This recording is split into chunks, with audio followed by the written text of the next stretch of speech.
Hey guys, welcome back to Gideon Stuff. Alright, so, it's kind of dark in here tonight. Today I finished up some hydrology homework, sat down and I was watching some Better Call Saul, and trying to do a little bit of knife sharpening on this CJRB Hyperlight that was loaned in by Mike at Sharpen Blade. Check him out. However, I ran into some issues sharpening this. Namely, the edge termination sucks. It's terrible. So, I went ahead and I texted Mike and I said, hey, sharpening up your knife for you before I send it back. Here's an issue I'm running into. Would you like me to add in a sharpening choil? He said yes, and I said, alrighty, we're gonna do that tonight. So,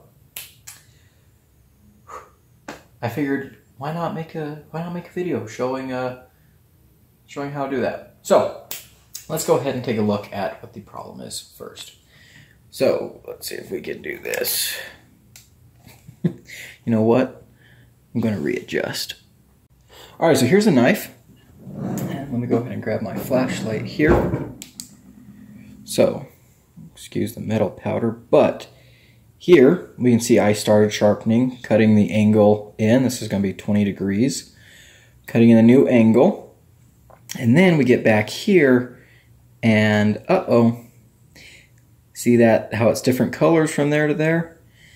See how that just kind of terminates like that? Not real great. I think they left it that way because, you know, when you're holding the knife, your finger comes up here. Still not great. So I think I'm going to try and cut in a choil like that. So first thing I'm going to do is grab a marker, a Sharpie or something, and make a little mark showing kind of, you know, shaping out where I want the choil to be, what I want it to look like. And already we encounter our first issue, namely, I don't know where my permanent markers are. I'm still moving into this new apartment, haven't unpacked everything, but let's see if I've got permanent markers in here. Nope. If I didn't leave them out in my truck. You know what? I think I've got one in my backpack. Yep. Found one. Okay, so go ahead and take this. I think what we're going to try and do. So we want to be conscious of the plunge, where it starts and ends, and so let me rub that off real quick. So I should have demonstrated that first. But you can kind of see how the light is reflecting a little bit differently here on the blade. So if I want to hit the plunge completely, I would have to I'd probably do the choil out here like this and take off all of that. But I think our main focus is going to be just getting this ugly bit off. I don't want to go too high. You know what? I think that'll be good. I think that'll give us plenty of room for the plunge and plenty of time to sharpen. So go ahead and move that out of the way. Let's turn this over and let's do the same thing. I'm going to take this off screen for a little bit just because I need to be kind of precise about how I'm doing this. Really, I may not need to mark it out on this other side, but I like to, just because it helps me. Alright, so there we go. Now I've got it marked out, and now the fun part starts. Alright, let's stop the video for a second. Let's talk about why I even want to put a sharpening choil into this knife, and why sharpening choils are important. We already kind of mentioned how, while I was sharpening the Hyperlight, the edge termination was looking ugly the more I sharpened it. And that's, you know, looks are important. That's a big deal for some people. But there's a couple of more important reasons to have a sharpening choil. So, let's talk about that. Yes, I'm hatless and glassesless. Weird. Let's call it a knife that has an amazing sharpening choil. This is the Tucson TS301. So what we can see here is that's where the plunge ends.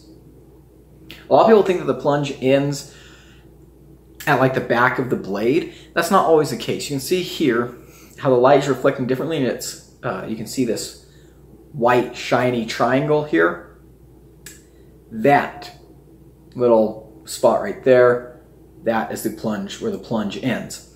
So with this knife, as you can see here, the edge is far, far away from that plunge. And that means I can sharpen this knife a lot. Like, this is probably hundreds of sharpenings before I get to that plunge. And that's awesome. That really increases the lifespan of your knife. And that's always a good thing, right? No one's gonna complain about that. So, love that knife.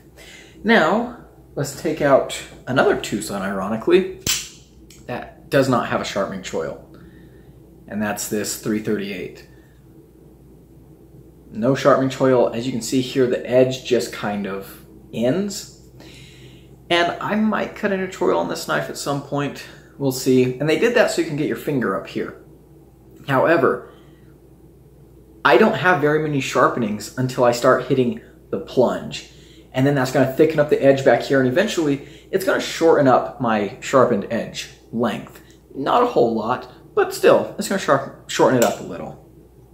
So, if you have a knife that already has a short blade, this is a custom handmade knife. Well, not custom really, but handmade knife. And you can see there, they have a good sharpening choil. Their plunge grind comes down straight. And yeah, I got a few sharpenings left in that knife before it starts to thicken up back here and shorten up a little bit. And that's great, you know, because this is a pretty short blade. I don't have a lot of sharpened edge to start with, so I want as much as I can keep. Some companies, such as Spyderco, they don't do sharpening choils. They just bring their edge all the way back, and they end their plunge grind in just a drop. And that's okay, I guess. It's better than no sharpening choil or things, but still not my favorite. So besides keeping your edge looking good and extending the life of your knife, the main thing a sharpening choil does, as its name may imply, is it makes sharpening easier. So here we have the CDRB Caldera. And you can see here that we have a very defined edge. Thanks to this large finger choil. Finger choils are sometimes some of the best sharpening choils. So what this does here is it keeps our edge away from like the flipper tab, the scales, anything that you might run into when you're sharpening. And it kind of isolates the edge. It makes it easier to just focus on that edge, focus on getting it sharp. And so it makes, sharpening a lot easier. Whether you're using stones or a fixed angle system, you always want to make sure that you're hitting the very tip and the very back of the edge, and you're giving them equal amounts of attention. You're keeping your scratch patterns nice and even. And so sometimes, if your edge just, like on a Spyderco, where you have the plunge that just ends here and then your edge just goes to that, if you're sharpening, we're not robots. Sometimes we, don't hold our edge angle exactly the same way every time if we're using a stone. And you might, run yourself into that, where that plunge ends, and, mess yourself up a little bit. Or if you're using a guided system, you might run into that and maybe, worst case scenario, damage your stone. So having that edge away from the rest of the knife, that helps you really focus on just getting that edge as sharp as you can. It makes the termination good. And yeah, there's just all kinds of wonderful things that sharpening choils do. So that's why I'm adding one to Mike's knife. So let's get back to it. All right, so we're going to be using a Dremel to do this. This is pretty inexpensive, actually. My Dremel set is a pretty cheap, hyper tough Dremel. Some bits and stuff. I think my entire setup here cost about $30. So not super expensive. But man, I wish I had more light in here. I have a lamp somewhere that I need to unpack. Oh wait, no I don't. Sold it. Anyways, let's go ahead and get you guys closer to the action here. So we are going to be using this little diamond bit. because I think it'll give me a little bit more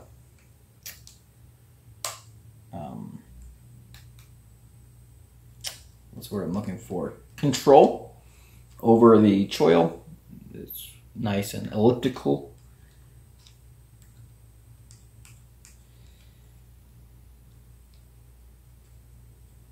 Let's get this screwed in here, right? Oh, come on.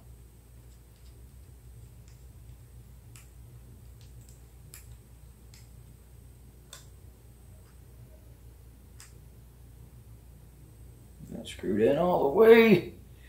Just make sure it's good and in there. All right. Shall we do this? I know it looks really dark on camera. It's not this dark in here in all actuality. In fact, maybe we can even brighten it up a little bit like that just for the camera, but yeah, there we go. All right.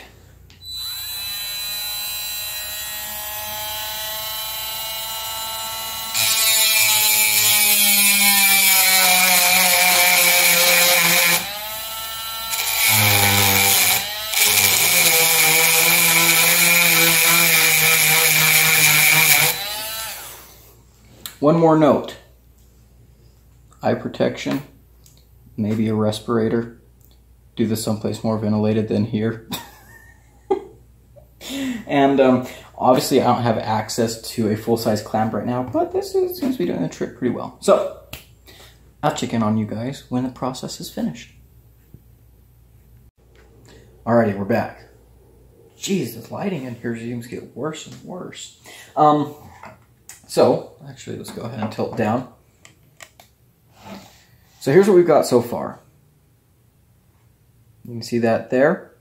Something to keep in mind, don't let it go too hot. I mean, that kind of seems like a no-brainer, but I'm going to say it. Don't let it go too hot.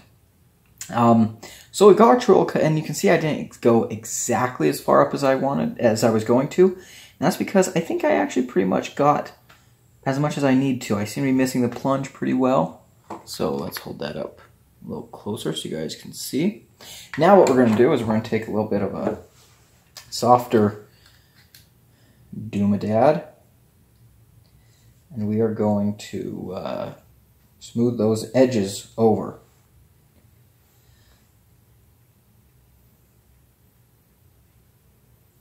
Pause this for a second while I get this situated. Okay, now we've got that all locked in. Let's go ahead and do a little bit of rounding.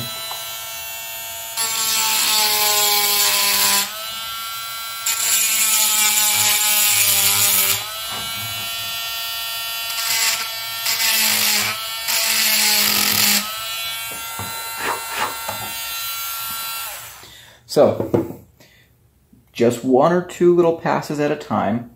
We're not done quite yet, but again, I don't want things to get too hot. I feel like we're coming along pretty well. Seems even on both sides. Yeah. Not too bad. Okay. Good deal. Alright, let's clean her up and see what we got. I'm going to do a couple more buffing passes. Alright, there we go. We're all finished and cleaned up. There's our new choil. You guys will see it better in the review. You can see here you still have finger protection. In fact, maybe you have a little bit more because your finger's a little further away from that sharpened edge. Got it knocked down nice. And now we're ready to sharpen. Let's grab the sheath.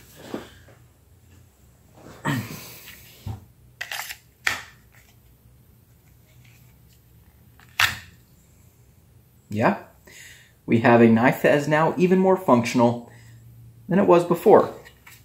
So, I haven't filmed a review for this knife yet. I don't know if the review will come out before or after this video, but one of my biggest problems with this knife while I was carrying it and using it was that edge termination. It was terrible, terrible. But, you know what? With a little bit of elbow grease and ingenuity, we fixed that problem. it's never a bad thing to know how to do things like this. Because, let's be honest, not every knife you buy will be perfect. It just won't be. And so if you really, really like the knife, but there's that one issue that's just bugging you, it's good to know how to fix it yourself. So, there we go. That's how to put a sharpening choil in a knife. Obviously, if you're doing a folding knife, which I might be putting a sharpening choil on this Tucson tonight as well. If you're going to be doing that, remember with a folding knife, you have to make sure that the stop pin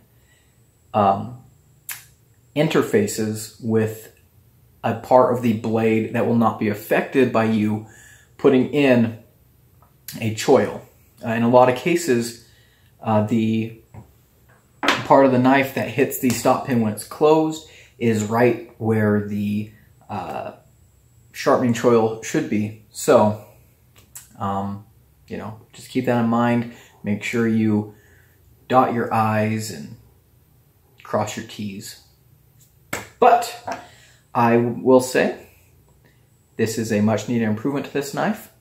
I hope Mike likes it. I think he will. And yeah, now I can sharpen this thing for real. Alrighty guys, I've been Gideon. I'll see you in the next one. Adios.